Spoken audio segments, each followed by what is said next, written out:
In previous videos, we've explored specific habitats you might find on the shores of the Long Island Sound. Soft sediment shorelines, rocky coasts, salt marshes. The Sound contains a tapestry of fascinating ecosystems we're lucky enough to explore. However, when we zoom out, we find that this tapestry makes up an ecosystem all its own, the Sound in its entirety. In this video, we will explore the nature of this Sound-wide ecosystem, focusing on the Sound's physical features, patterns, and processes.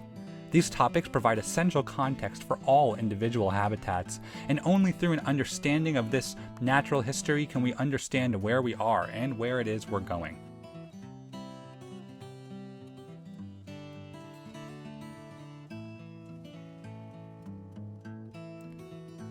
To understand today's Sound, we have to rewind the clock 250 million years to the breakup of the supercontinent Pangaea.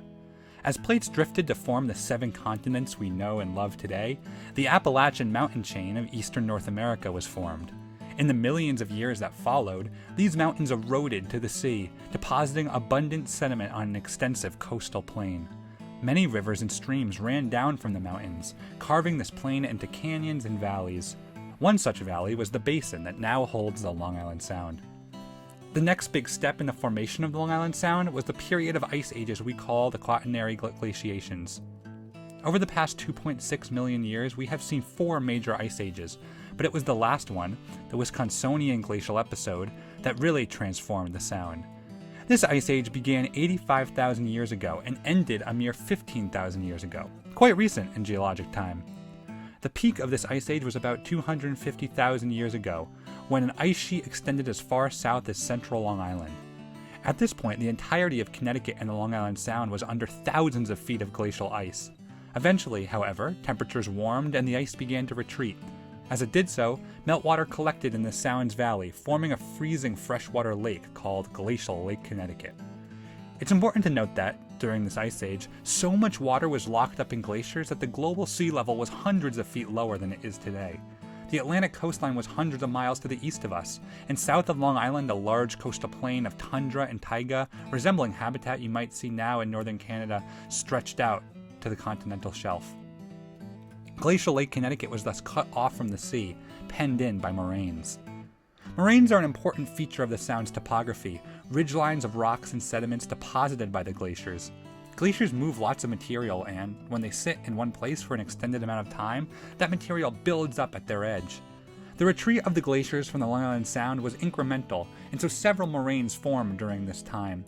The largest moraine now forms the raised backbone of Long Island and extends outward through Block Island, Martha's Vineyard, and Nantucket. A second moraine makes up much of the north shore of Long Island, including the islands at the mouth of the Sound, Plum Island, the Gull Islands, Fisher's Island, etc.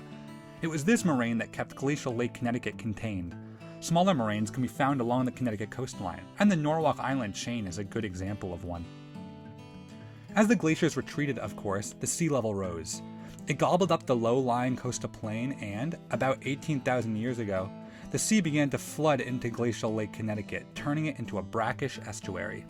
It did so through the eastern end of the Sound, coming in first through deep drainage channels like the famous Race by Fisher's Island. By 10,000 years ago, sea levels had reached their current height, and the Sound was fully integrated to a tidal marine ecosystem. The flooding raised water levels in the basin and drowned the low-lying coastline. The ragged Connecticut shore, with its many bays and harbors, was the result. These new coastlines were colonized by organisms that had taken refuge on the adjacent coastal plain just south of the glaciers. Because these coastlines were so new, colonization was gradual, and today animal diversity on our glacial shores is still lower than might be expected. On similar coastlines without glacial history, natural communities have had more time to diversify and species richness is high. One of the major consequences of the Sound's glacial history was the stripping of shoreline sediment. The movement of the ice sheet dragged away much of the topsoil in the area, and the subsequent flooding covered up many low-lying areas where remaining sediment had collected. As a result, the Connecticut coastline is sediment poor and more closely resembles the scoured coastlines of northern New England than the rich coastal plains of the central and southern Atlantic coast. The sediment that has accumulated is mainly at the many river mouths that empty into the Sound, and it is here that Connecticut's largest salt marshes form. These marshes are still tiny, however, when compared to those on the sediment-rich coastlines south of Long Island. A great way to understand the Sound is to compare its shores to those north and south of us. As the Sound is right on the last ice sheet's southern edge, we can, relatively close to home, see both glacially carved shores and those that narrowly escape such pressure. North of us, the coastline is almost exclusively rocky, dredged, scoured, and carved up by ice and meltwater. Sandy beaches and mudflats are few and far between, and salt marshes only form around the lower reaches of tidal rivers. Beautiful rocky headlands of Maine, for example, are the result of a raw and recently exposed coast. On the flip side, to our south we can find the white sand barrier beaches of the coastal plain and the extensive marsh systems they protect.